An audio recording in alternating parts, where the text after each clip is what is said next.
How to disable notifications in Google Voice.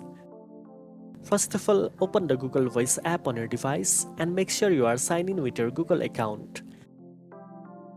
Next, tap on the three horizontal lines at the top left corner of the screen to open the menu. Scroll down to the Do Not Disturb option and switch it on. This will pause notifications and stop call rings, so you won't be disturbed by incoming calls, messages, or voicemails.